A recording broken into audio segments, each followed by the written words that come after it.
Mr. Collins, were you finished with your testimony? Yes, sir. Okay, all right. And Ms. Anderson, if you'd like to come forward, we'd love to hear from you as well. Since you guys were waiting with bated breath and had to leave, we'll go ahead and start with you, and then we'll get to the governor's office right after that. So please proceed. Great. Thanks, Mr. Chairman, members of the committee. I'm Jeremiah Riemann here on behalf of the Wyoming County Commissioners Association. I'm very proud to be joined by two of our finest commissioners in the state. Online is going to be Campbell County Commissioner Jim Ford. He'll provide some context there. And I've got to my right Converse County Commissioner Robert Short, who happens to be the vice president of our association. Mr. Chairman, I wanted to just go through a few things first. Really, as we talk about this issue, safety and safeguards are paramount amongst the issues that we need to consider when we're looking at these sorts of investments. Mr. Chairman, I wanted to just draw your attention to what exists in current state statute relative to investment of public funds.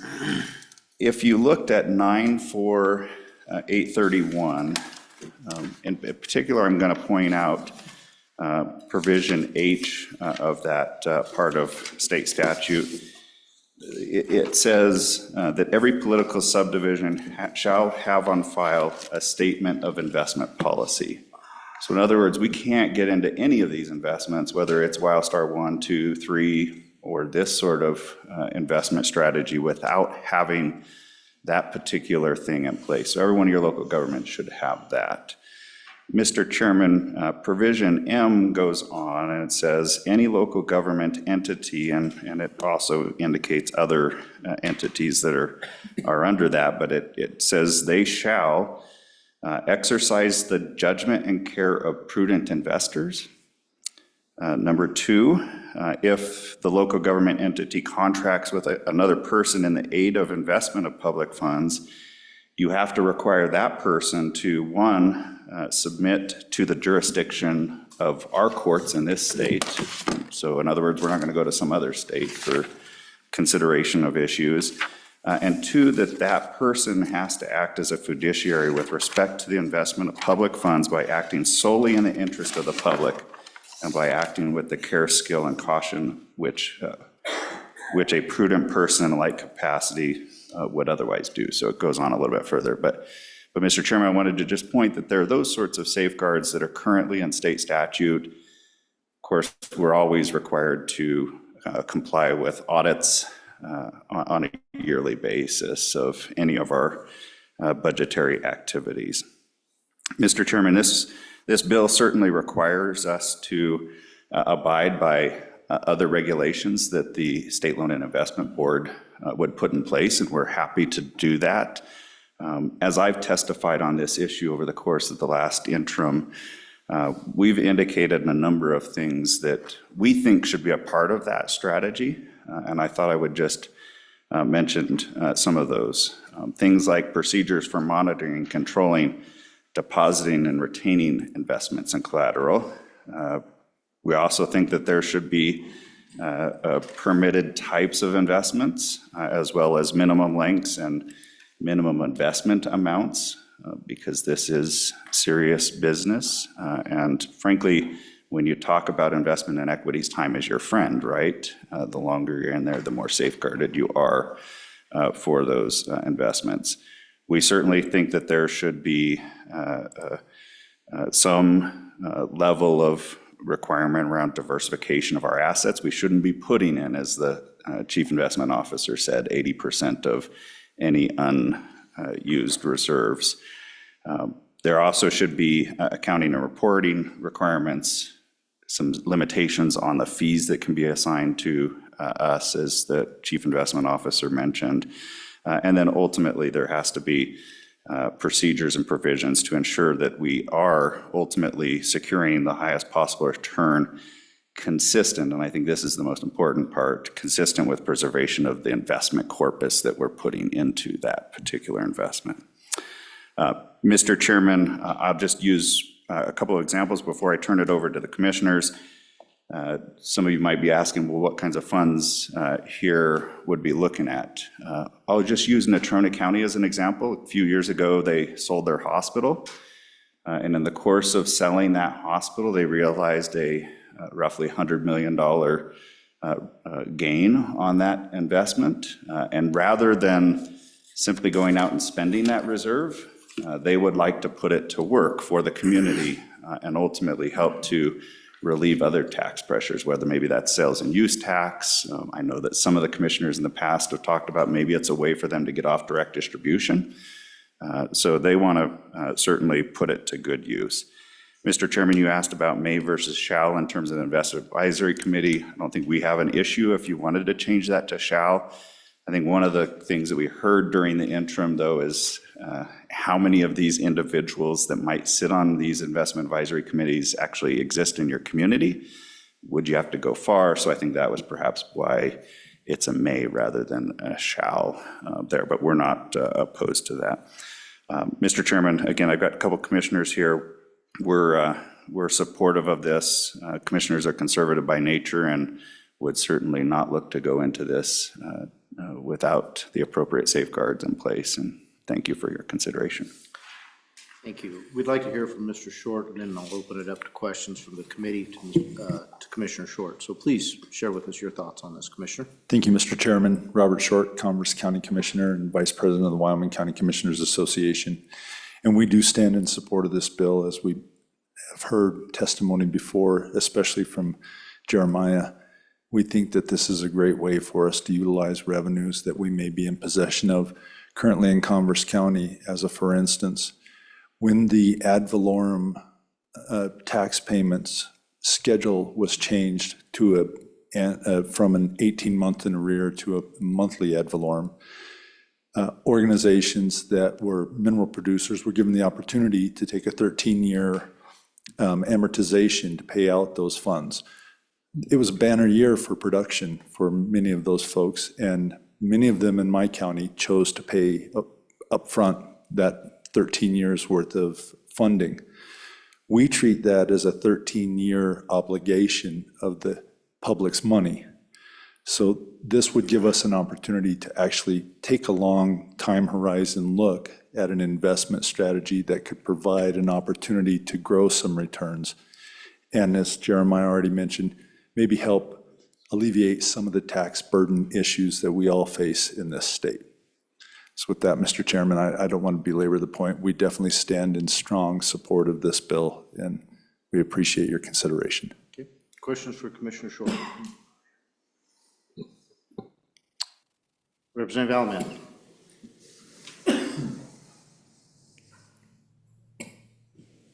Thank you, Mr. Chairman. Thank you, folks, for being here today. I hope this doesn't sound too rude, but how are we going to protect our users and... If you're going to start with that, little words. How are we going to protect our user and taxpayers from having to pay more and more on their water bill, their sewer bill, and their mill levies, just so that we have more money to invest, because it's a great idea. But I'm just worried about how we're going to protect our taxpayers and users of the services. Thank you. Commissioner Short.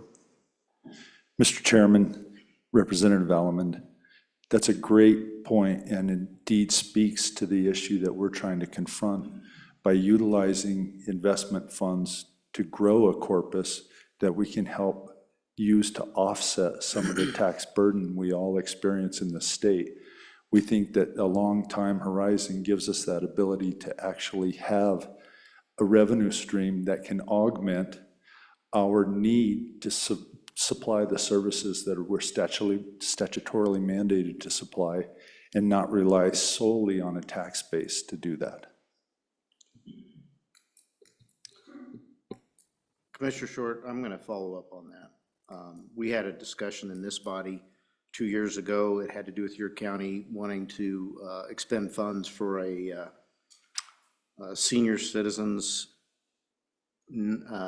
facility, and then there was discussion about, I know I had discussions in committee with the bringer of the bill and with those who are proponents of the bill.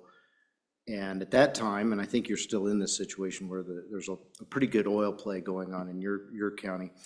And so since Representative Alman brought up the line of questioning, I'd just like to know, has there been any discussions in your county in regards to lowering the mill?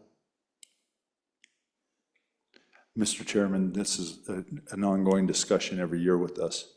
Obviously, the oil play in our county is a really great boon to not just our county, but the state as a whole.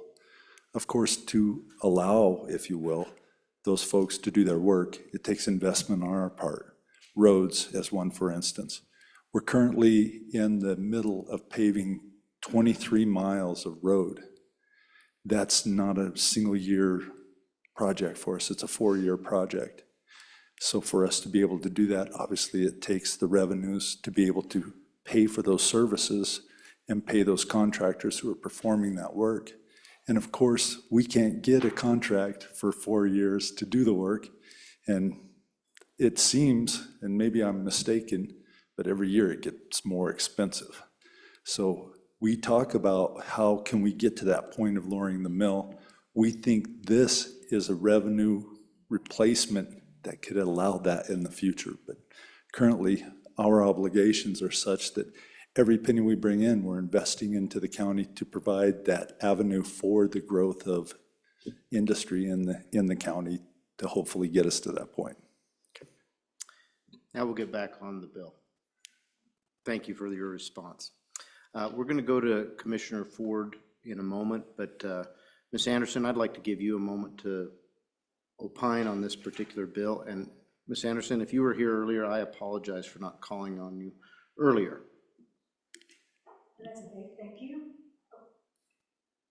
Welcome to Appropriations. Thank you. Good afternoon, Mr. Chairman, members of the committee. My name is Betsy Anderson, and I'm the Deputy Chief of Staff and General Counsel for Governor Gordon. My comments are very brief. I just wanted to say that the governor does support the ability of local governments to invest in equities.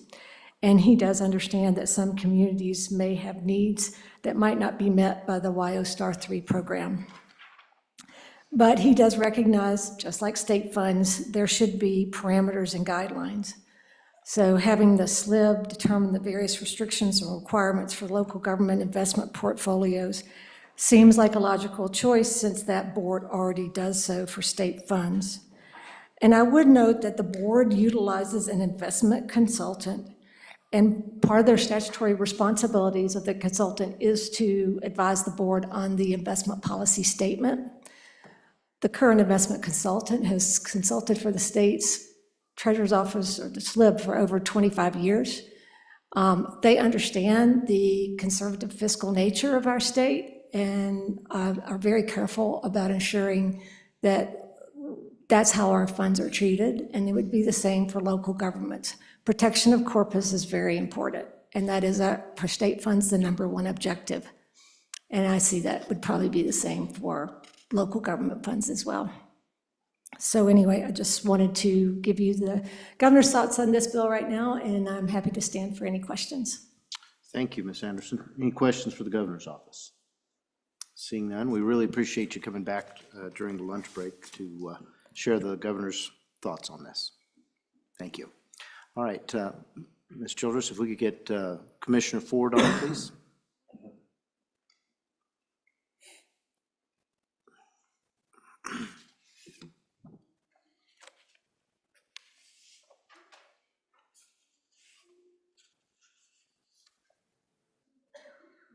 Is there anyone else in the room that wishes to testify on this bill?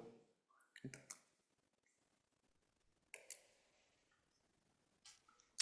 Commissioner Ford, welcome to House Appropriations. We appreciate your being here. Chairman Bear, thank you for letting me join from Gillette. Is the audio okay on that end? You're great. We can hear you.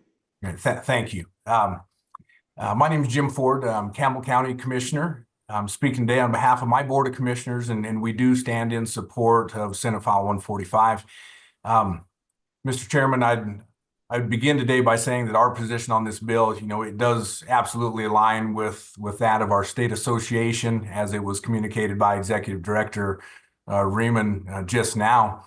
This morning, the testimony of the good mayors from Pinedale and Cheyenne, it was excellent and detailed, and to avoid restating some very similar points that I had prepared, I'd like to lean towards a few more general themes that I would like the body to consider as it continues to craft this legislation. But first, we'd just like to see a level playing field for local governments, for us to be able to fully and actively manage our own financial positions, to be allowed to employ methods that are similar to how the state manages its reserves. Secondly, we do think it's important that the bill provide a sufficient level of local control and not half measures, that local governments be allowed to hire the expert services of a fiduciary that can serve our specific needs, to allow for investment strategies that are crafted to our unique financial position. And then lastly, we'd just like the committee to know that we do welcome the establishment of reasonable sideboards that would guide our local efforts and help protect the citizens' financial resources. And we'd like that guidance to direct with an eye, of course, towards long-term investments and only for appropriately selected funds or sources of funds.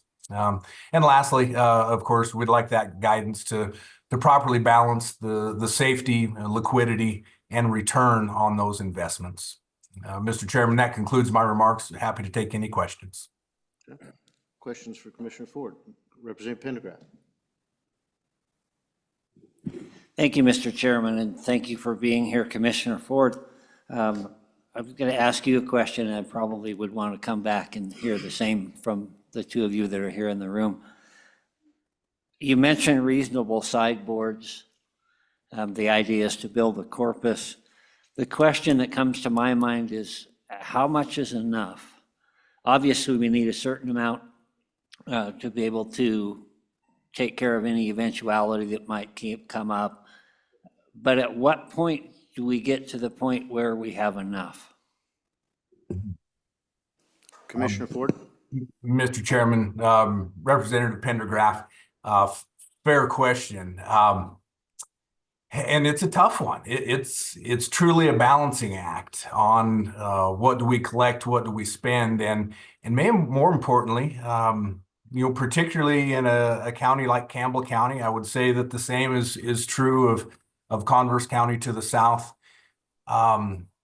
We see tremendous volatility in our assessed valuations and therefore our tax collections on a year-over-year basis, because our taxes are so heavily weighted towards minerals. It's not uncommon at all for us to see 20, 25, even 35% volatility year over year in our assessed valuations.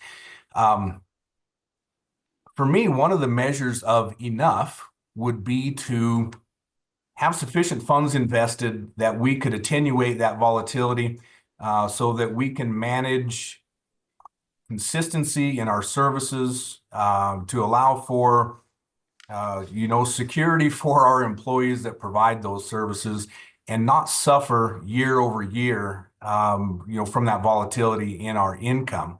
So I'm not giving you a number, sir, I understand, but that's one measure of enough. I would like to say that we here in Campbell County, we have a significant investment reserve already. We have 11 individual reserve accounts that we manage with 3 different financial advisors. The state, through the Treasurer's Office being one of those, 2 private financial advisors that manage funds for us. We've already done things, and this is because of the discipline, and I would say conservative position of leaders in my position in the past decades even, having dollars that we put to work to support infrastructure and capital facilities in operations and reserve accounts. So much of the money that we have set aside already was required that we set it aside because of legislation that guided how we fund projects on capital facilities taxes. So thank you. Further questions for Commissioner Ford? Commissioner Ford, I have a couple of questions. You had stated that you'd really like to see the subdivisions have a level playing field with the state. You know, I think we both know that there's some restrictions in that ability when you've got 30 billion that you can invest at the state level, and obviously that's a level that the subdivisions would never be able to obtain.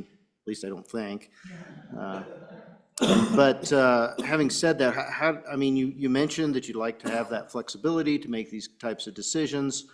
The state has, you know, a full team of investors that are watching over the proxy votes and everything else that we're doing, which to me, this whole process, I've been very supportive of it because, as you mentioned, the volatility in our county necessitates, I believe, having good reserves, and there's no sense in having those reserves if we can't invest them and get good returns on them while we're at it. So having said that, you know, how do we put the kind of oversight onto these local governments? And I'm not just talking about the county level, which you manage, but also those subdivisions, because to Representative Pendergraft's question, you know, we have a subdivision, a special district in our community that has, I think, 7 times its annual income and has the ability to basically operate off of the revenues off of that. So, you know, you said it's a tough question to answer, but I'd like you to take a stab at it. What's the right amount? And also, what do you mean by level playing field, knowing the constraints that we're under? Yeah. Mr. Chairman, thank you. I'll take the, I guess the second question first. In terms of level playing field, you know, I think that this bill is already structured to focus on the ability to invest in equities. That would go a long ways for the local governments and the subdivisions. You know, it's true for us.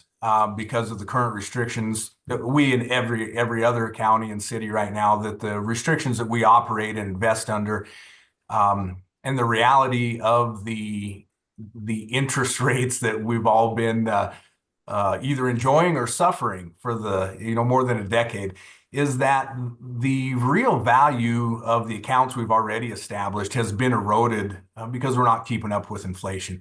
We need tools to be able to either match or exceed the rate of inflation to do the right thing for our citizens. It's their money. To sit with no action and watch those hard-won reserve accounts being eroded away is not the right thing to do any longer. So secondly, what is the right amount?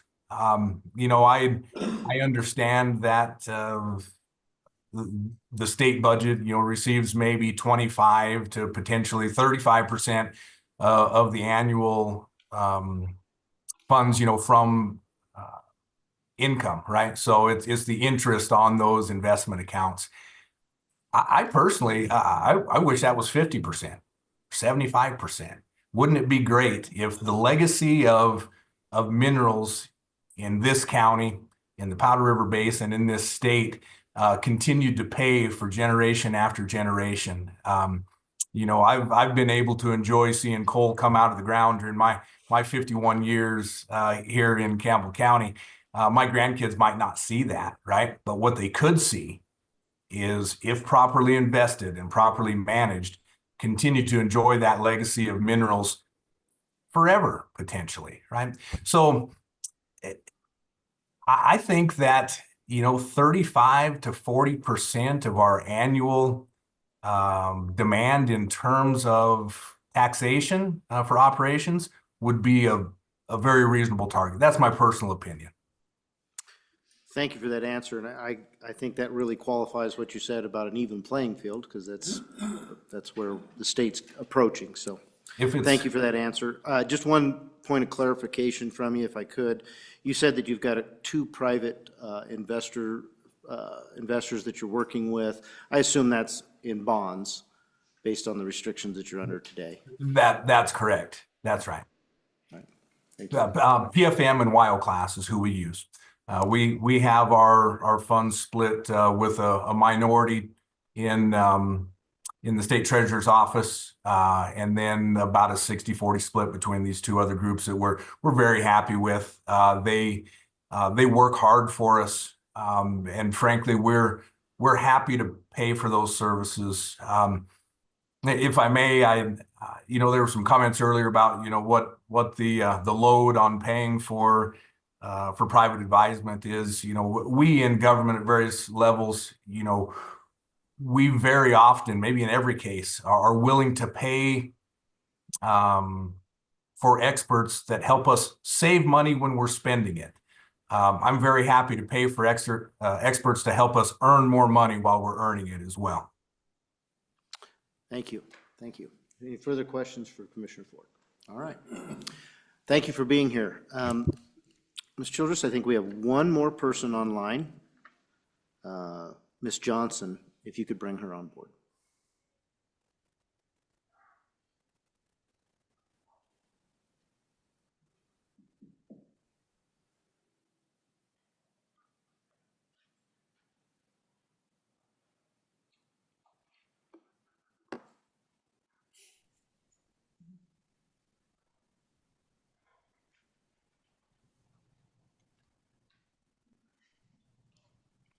Ms. Johnson, welcome to House Appropriations. We appreciate your being here. Thank you, Mr. Chairman. I appreciate you giving me the time today to talk to you about Senate File 145. I am going to reiterate a little bit of what's already been said, and hopefully that will be okay. This did start back in 2022 with the passage of Amendment A, where the voters actually said that they wanted local government to be able to invest, just like the state does, in equities. The state has been really successful with their equity investments, and the city is hoping to do something very similar at the local level. If this bill passes, conditions that are developed by the state treasurer's office and the chief financial investment officer with the approval of the SLIB board can be further developed by the local government. So what I mean by that is that there will be sideboards that will be put forth through the SLIB board. In addition to that, we take those and we refine it further. So for instance, in the SLIB section 21, there is the ability to invest in corporate bonds. So within our investment advisory committee that we have here at the city of Casper, we actually define that even further so that we don't take 100% of our investments and invest them all in corporate bonds. We limit it to 20%. So we would do the same thing with the equity investments. Whatever the guidelines or sideboards are that the SLIB puts forth, we will evaluate that at the local level, and we will add additional conditions or requirements of how we want to invest. So the city does have an investment advisory committee. Our investment advisory committee is made up of 3 community members who are active within the investment community. They are financial planners. They are people who do financial planning for just everyday residents. In addition to that, we have a banker that also serves on this committee in addition to our staff. I want to be really clear about what this committee does. So this committee does not select investments. This committee is a policy committee. They help us to understand what we are needing to do in order to get the best for our investments and our community. We also have a professional portfolio manager. We did an RFP several years ago, and we selected a portfolio manager who works with our local bank in the wealth management area. He is very familiar with all of the different types of investments that the city would be able to do. Again, just to be clear, the city staff does not select any investments. We leave that to the professionals because that's what we pay them for. With these professional relationships, in addition to the state's expertise in developing conditions for local government investing in equities, the city believes that the risk can be managed It can't be eliminated, but I think it can be managed. And we would appreciate your support on this bill. And I'd be happy to answer any questions. Thank you, Ms. Johnson. Questions for Ms. Johnson? Seeing none, we really appreciate your being here and testifying. Thank you so much. All right, any further testimony from the room? And Ms. Childress, do we have anyone else online? All right. Mr. Chairman, would it be okay if I asked them the same question that I asked? Yes, you may. I'd like to hear. So, Commissioner Short, if you could come forward, please. Representative Pendergraft would like to ask you a question. Thank you, Mr. Chairman. Gentlemen, you heard my question to Commissioner Ford, and I guess I would like you guys just briefly to kind of touch on that. And if I may be so bold as to invite the good mayor of Cheyenne back up. I'm just trying to grab. Don't leave out the mayor of Pineville. Oh, yes. Oh, okay. Thank you.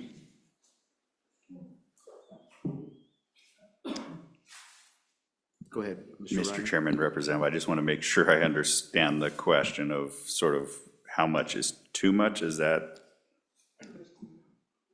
Representative Pendergraft. Thank you, Mr. Chairman. Yeah, just, obviously, we need reserves. You know, not every county is going to be the same. Some are not going to be quite as turbid as others. I'm just trying to get a handle on, you know, do we need 1 year in reserve? Do we need 5 years? Do we need 10 years? I liked kind of the approach there, not necessarily that I agreed with him, but, you know, how much of the community, how much of the county's income should be coming from this when we say that's enough? And then I guess the other thing that you may want to voice yourself on is, do we start looking at reducing the mills when we get to a certain level? How do we handle that? So I'm going to limit the question a little bit. So my commissioner gave a percentage. The state has a percentage we can pretty well put our finger on. So rather than some dollar amount or some number of years, just give us your opinion on a percentage of revenue generated from investments that you think would be appropriate, please. Yeah, Mr. Chairman, one of the things in my job, I don't get to sit in the hot seat that the commissioner and the mayor and you all have to do as elected officials. I don't know that I can give you a percentage, but what I wanted to maybe perhaps say in response to that question is that one of the key tenets we've been trying to work from over the course of the past couple of years as we look at property taxes and sales and use taxes is, and our response to that is, can we find ways that we are less dependent, if not completely independent of you all? And that we get to a point where we don't have to come back to you and ask for direct distribution and other things of that nature. And I see this as one tool for some communities to be able to get to that point, perhaps, as we do that. I know, Mr. Chairman, it's not a percentage, but that's really kind of a key tenet that we've been trying to work from. Okay. And we appreciate that, Mr. Raymond. Commissioner Short. Mr. Chairman, thank you very much. And echoing Jim Ford's prior statements, it'd be lovely to have 100% of our need covered by an investment. That'd be just fabulous. Unfortunately, there's somewhat of a belief in that statement that costs never change, and therein lies the real conundrum. If we hope to see a growing economy in any of our communities, there's a likelihood that costs associated with it are going to change as well. As any business person can say, as your business grows, the costs associated with operating that business grows. So it'd be lovely to get to that point that we have 100% of our costs being covered by an investment. I don't know that we could ever get there. Maybe if the state just turns over its reserves, we're probably good. I don't think there's much appetite for that. So if we could hit that 30 to 40% mark, that would be fabulous. I'm going to opine here for just a moment based on your response. You know, I think that you and Commissioner Ford have hit on a reasonable number. I think the thing that all of us need to be cautious of is thinking about the fact that the taxpayer and the voters really are the people that are supposed to be in control. And if we completely remove them from the equation by having 100% of our revenues from some source other than the taxpayer, then they lose control of what we do with that money, and it could be a problem. So don't ever want to get to 100%, but I think you're being reasonable where you're at now. Thank you. Mayor Collins. Mr. Chairman, thank you for the question. Maybe I look at it a little bit differently. I don't think Cheyenne's ever going to be a position where we're going to have a lot of reserves that would be able to pay the interest on, would cover a third of our expenses. That would be a great day if it ever came. I don't see it. We use them a little differently. We get, like the voters on a 6-penny sales tax want to build roads. And we collect those dollars, and we try to collect as much interest on those because we know the costs are going to go up. And so rather than having to go back to the fee payers or the taxpayers to cover those costs, we're hoping that the interest that we make off of some of our accounts will cover those types of things. I guess I'm sitting here saying that I don't think it's my job to collect a large amount of reserves. We need to have a fiduciary, the right number. We're at 269 days right now of reserves in our city, and that's a number I'm pretty comfortable with. And our job is to make sure we invest the money that we get back into our city so that we give the services and the quality of life things, public service, public safety, those types of things. So I guess we don't look at, trying to create a large corpus of money to do that. If our reserves get too high, I'm with you that we're charging too much and we probably need to go backwards. But from our perspective, we use them very much to help cover the cost of the increases in our projects. I can tell you just we took money out of WyoStar 1 and WyoStar 2 and invested them in WyoClass and the Wyoming Government Investment Fund. And in 1 year, we made $678,000 more in our return. And those dollars were on projects that we were doing. So those monies go back to take care of the cost overruns and the inflationary effects that we feel on those costs, if that helps. Very well. Any further questions for the elected leaders? Representative Scott. Smith, but that's okay. Mr. Chairman, thank you. Mr. Reedman, quick question. Could you tell me what percentages of the counties already have reduced their mill levies for their property taxpayers? Who did you ask that question? Oh, Mr. Reedman. Okay, Mr. Reedman, please. Yeah, Mr. Chairman, Representative Smith, 21 of the 23 counties are currently assessing their full complement of mills. The 2 that are assessing less than the full 12 mills that they're allowed are Campbell County, which is just under 11 mills of the 12, and Teton County, which is at, I believe, 6.879, somewhere in that range, but it's under 7 mills. Go ahead, follow. Representative Smith. Okay, follow up. Thank you, Mr. Chairman.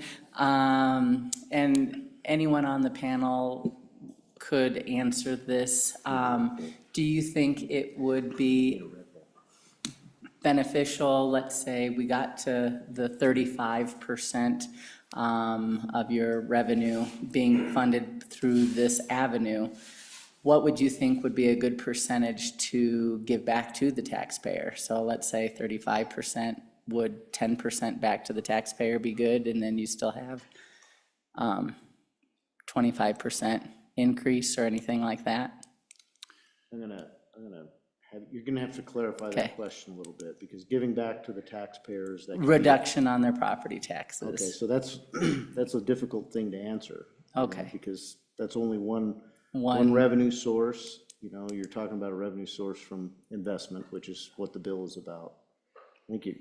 I don't know. Can you answer that question? I wouldn't want you to have to answer that if it's too complicated for me to figure out. Yeah, Mr. Chairman, I don't know, Representative Smith, whether I could give you, an answer to that. We have a complicated tax system, right? I think one of the key pieces that we have to remember, particularly about our property tax system, is that we only get to tax mineral producers once. When they produce that mineral, we get to tax it that one time, whereas a homeowner, we tax them every year into perpetuity. So there's a balance that a commissioner has to have about mineral taxation, and because mineral taxation is tied to residential taxation, it's a difficult conversation to say, what do we do with our mill levy? I'll just use one example if I could quickly. Of course, Converse County assesses the full 12 mills. Converse County has established a property tax refund program because they see that as a mechanism whereby they can give a much larger refund to an individual taxpayer that may need that relief. The size of their property tax refund program is larger than the entirety of the property tax that they take in from residential property taxpayers, because they've got to cover the school districts and all the other taxpayers who remain whole with that program. So there are, even though they're charging their full 12 mills, they're trying to crack this code for residential property taxpayers, and that's coming at the expense of the entirety of what they collect from residential property tax. I know it doesn't answer the full question, but I wanted to, that's one answer that I could give to you. I think it shows maintenance of effort, so Yes. appreciate that. Further questions for the elected officials? All right, seeing none, thank you very much. Okay, thank you. Is there anyone else that would like to opine? Seeing none, we'll go ahead and close public comment. Committee, what's your pleasure? Moved by Representative Angelos, seconded by Representative Haroldson. We'll go ahead and work the bill. Okay, page 1. Page 2. Representative Pendergraft. Thank you, Mr. Chairman. Page 2, line 13. I do like the idea of changing the may to shall. I think in the age of Zoom meetings and that it would be reasonable to require these organizations to find help, whether they're local or not. Okay. Seconded by Scott. Discussion on the amendment. Seeing none, all those in favor of the Pendergraft amendment say aye. Aye. Aye. All those opposed, no. No. Okay, that carries. Okay, still on page 2. Page 3. Any discussion on the bill? Representative Haroldson. Thank you, Mr. Chairman. So in the last half hour or so of conversation, we've been talking kind of about backfilling budgets and rainy day type concepts. But I think one of the things is, as I've looked at this and done research on this, these equities, I think a lot more are for hedging against large projects.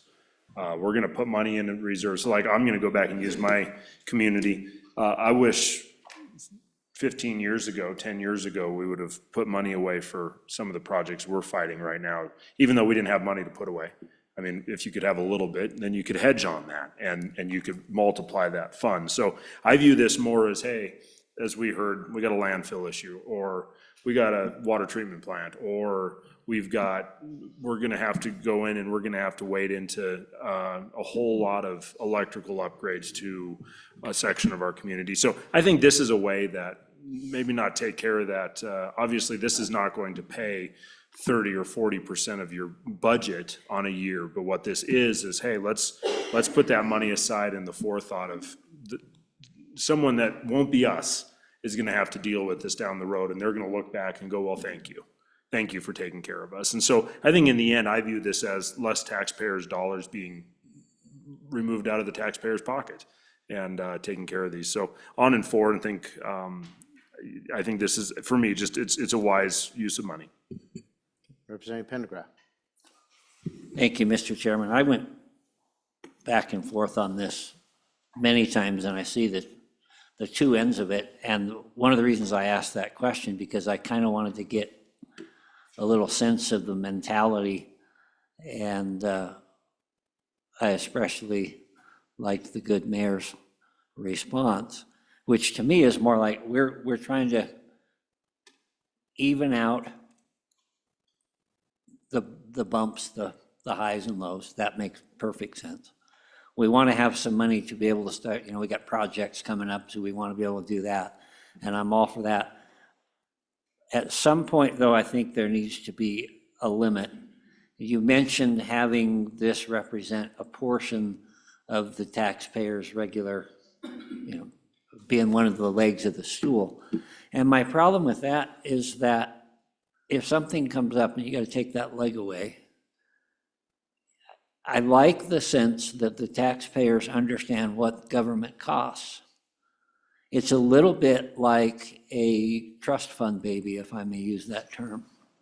And you don't have the respect for the money and what it is you're asking of it. You end up, it's really easy to just grow government when times are good. And so I'm not at all prepared to come up and say what sideboards should be on here, but I am inclined reluctantly to support this bill. But also, in the back of my mind, it needs to be monitored so that we don't have, no two counties are the same. They have totally different needs in various places. And if you have one county that's sitting on $5 billion or something, I think maybe that's enough. So I'm going to be a reluctant yes. Okay. Representative Angelos. Thank you, Mr. Chairman. I'm going to be on and for, and I just want to echo some of the comments from Representative Harrelson that we are seeing the rising cost of infrastructure. And it is, a lot of our communities have failing infrastructure. I'll say that across the state, I don't feel that we have addressed our infrastructure well, and the cost has gotten out of hand. And I look at this as a way to hedge that. So I'm going to be a yes. Okay. Representative Alaman, did you want to comment? Thank you, Mr. Chairman. I don't know yet whether I'm a reluctant yes or reluctant no. I really like the idea, but I'm not too sure that our taxpayers are not going to be taxed a little more money. So at the end of a term, the commissioner or the mayor or whatever can say, well, I was in here for you. Look at all this money I made for you. But what we're not thinking is, yeah, you took it from me to make it for me. So I don't know if I'm a yes or no. Thank you. Well, Representative Alaman, you're going to need to figure that out soon because we're going to be voting soon. All right, further comments on the bill?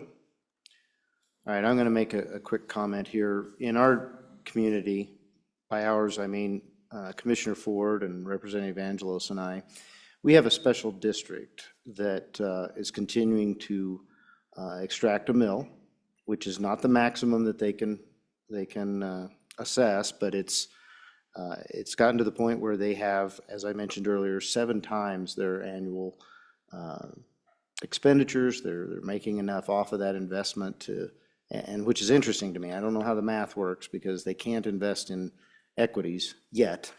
It's getting there, but there's not a mechanism without this bill for them to do so. But they have a 100-year plan.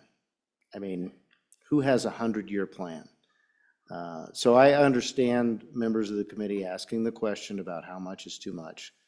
In my opinion, but we have local elections, and hopefully someday that those who are in charge of that mill will eventually be held to account to the voters. And Representative Alaman, I would just say this about, and this is a sticky wicket when you start talking about mineral taxes and then it affecting the people, because I do believe the minerals belong to the people. So if we're going to tax minerals and then invest those funds, you are correct in that you're taxing the people.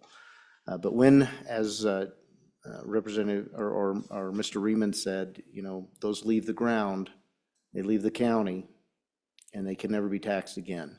And so those also belong, I believe, to the next generation and the generation after that. So it is a bit of a mixed bag when it comes to these investments, the taxation that we all believe leads to these investments.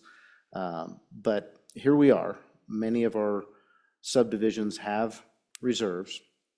And I think the question that we need to ask ourselves before voting on this bill is, do we want to give these entities the latitude to invest it in a way to beat off inflation? Because inflation right now, most of these bonds, they're losing money, which means the taxpayers are losing money, whether it's the minerals or whether it's in individual residential taxpayers, they're losing money in these entities. So, and Representative Haroldson, your point about preparing for big purchases is dead on, especially the smaller the entity gets. So with that, even though I'm disappointed that we're not using the method that the 67th came up with in 9-1-419, we're excluding that now from being a requirement of these entities. I'm going to be for this one here. So with that, we'll take the roll call. Ms. Childress, please take the roll. Roll call vote, Senate File 145 do pass with amendments. Representative Allemand? Aye. Representative Angelos? Aye. Representative Haroldson? Aye. Representative Pendergraft? Aye. Representative Sherwood? Aye. Representative Smith? Aye. Chairman Bear? Aye. Mr. Chairman, 7-0. Okay, that bill does pass. The sponsor left the room, but Mr. Vice Chair, I think I'm going to have you get with Representative Kelly and ask him if he would floor manage that. Let me know if that's not amiable to him, amicable. So with that, we are adjourned. Thank you all for being here.